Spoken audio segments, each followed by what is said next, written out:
Toi, Seigneur. Jésus, accompagné de ses disciples, arrive à Capharnaüm. Aussitôt le jour du sabbat, il se rendit à la synagogue et là il enseignait. On était frappé par son enseignement, car il enseignait un homme qui a autorité et non pas comme les scribes. Or, il y avait dans leur synagogue un homme tourmenté par un esprit mauvais qui se mit à crier.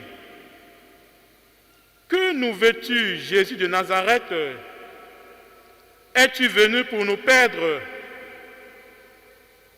Je sais fort bien qui tu es, le Saint de Dieu. »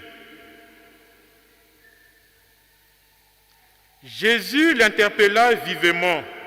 « Silence, sors de cet homme. » L'esprit mauvais le secoua avec violence et sortit de lui en poussant un grand cri. Saisis de frayeur, tous s'interrogeaient. Qu'est-ce que cela veut dire? Voilà un enseignement nouveau, proclamé avec autorité. Il commande même aux esprits mauvais et ils lui obéissent. Dès lors, sa renommée se répandit dans toute la région de la Galilée.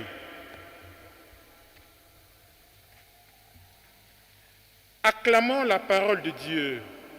Louange à toi, Seigneur Jésus.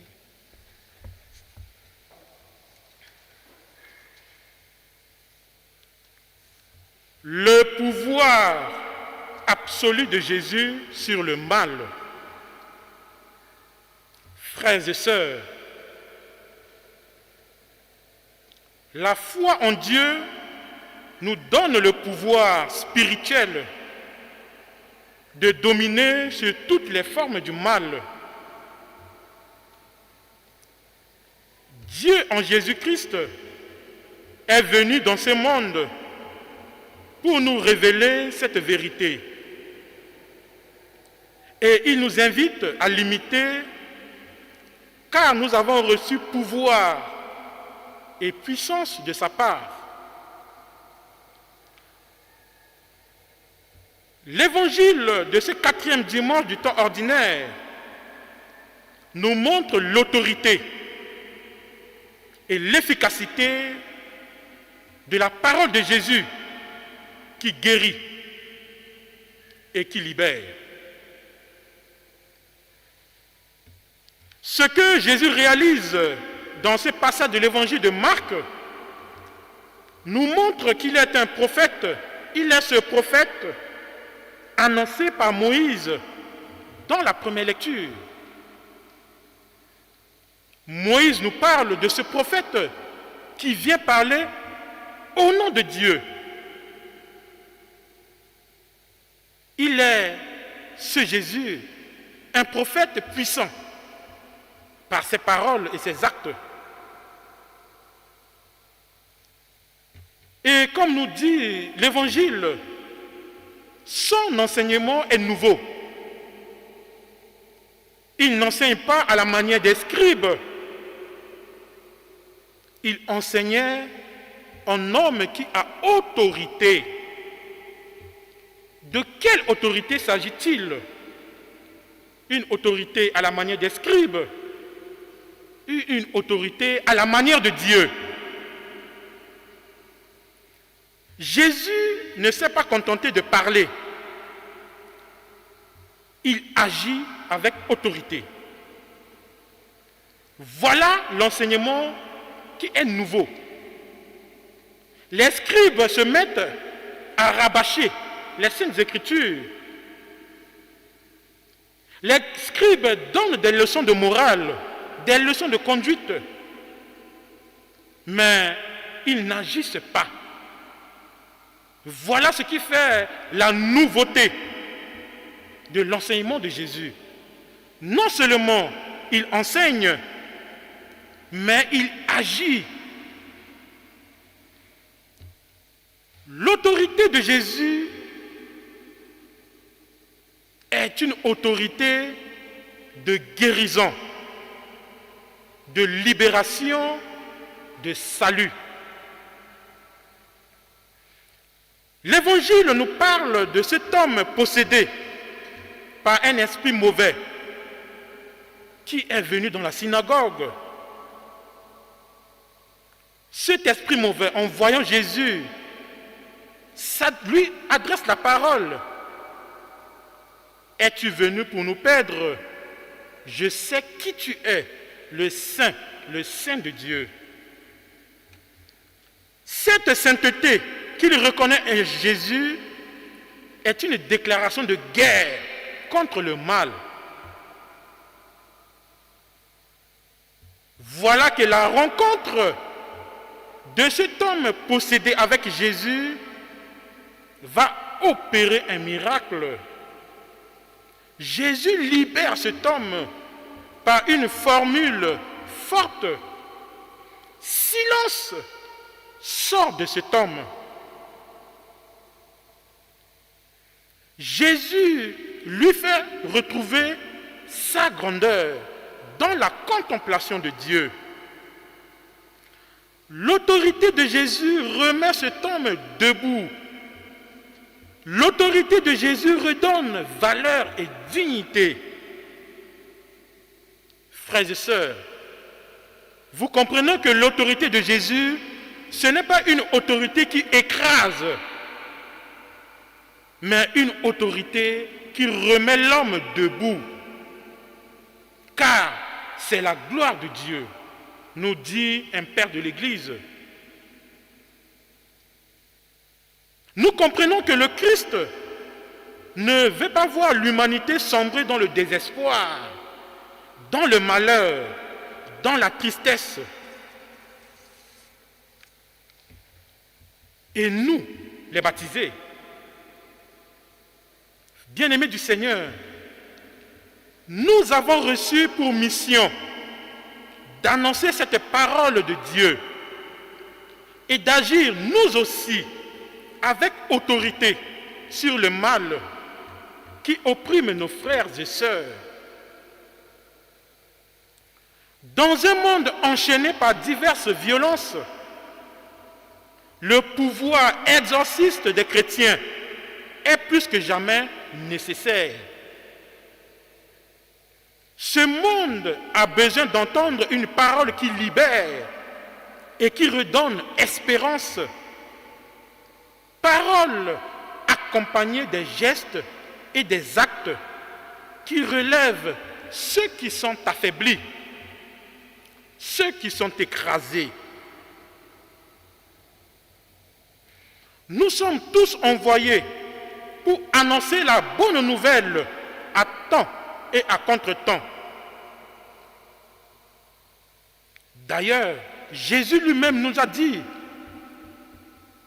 allez dans le monde entier, annoncer la bonne nouvelle avec pouvoir de guérir, d'imposer les mains aux malades.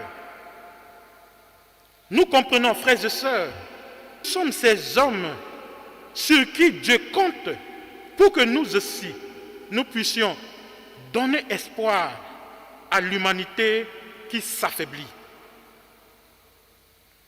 Dieu parle aux hommes et aux femmes d'aujourd'hui à travers nous, à travers nos paroles et nos actes, comme nous dit Moïse dans la première lecture. Nous avons donc, comme baptisés, le pouvoir de prononcer la parole d'autorité au nom de Jésus.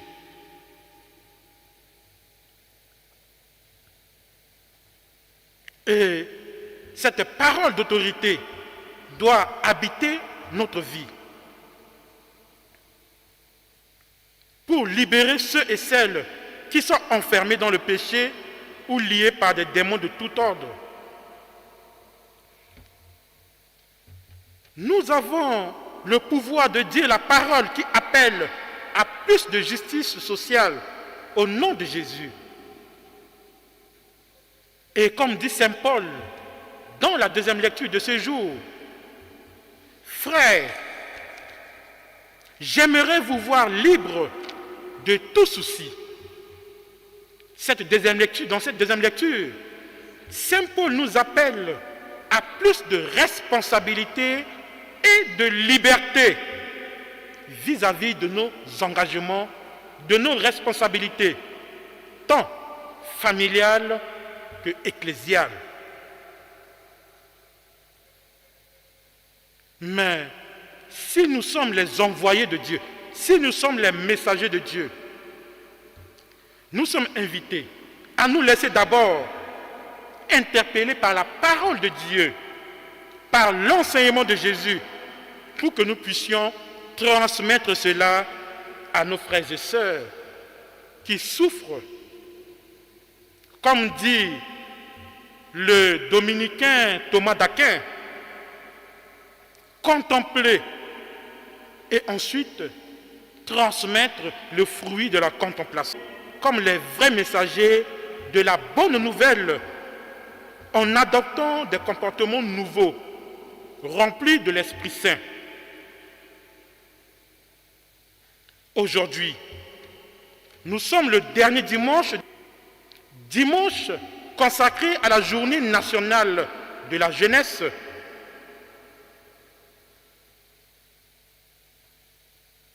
La jeunesse du Rwanda est à l'honneur. Et la parole d'aujourd'hui s'adresse à la jeunesse de l'Église catholique au Rwanda, de toute cette jeunesse qui se trouve dans les quatre coins et les recoins de ce pays. Nous sommes tous appelés à adopter un comportement nouveau.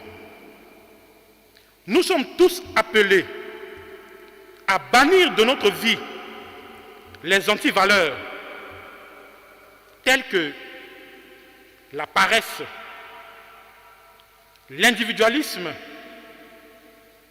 le mensonge, et j'en passe. Cette journée nationale de la jeunesse est une occasion pour nous, jeunesse, de cultiver dans notre vie les valeurs telles que le travail, la fraternité, la sociabilité, la prise de conscience. Et comme dit Saint Paul dans la deuxième lecture, cette journée nous appelle à plus de responsabilité et de liberté. À toute la jeunesse du Rwanda, nous leur souhaitons bon dimanche et qu'elle soit remplie de l'Esprit Saint, esprit de sagesse, de discernement et d'intelligence. Et pour nous, baptisés, disciples de Jésus-Christ, nous sommes appelés à agir avec autorité, mais une autorité qui vient de Dieu, une autorité qui donne des valeurs, de dignité à nos frères et sœurs, à tous ceux qui ont de diverses responsabilités, que cette parole trouve place dans leur cœur, afin que le règne de Dieu puisse advenir aujourd'hui, demain et pour toujours.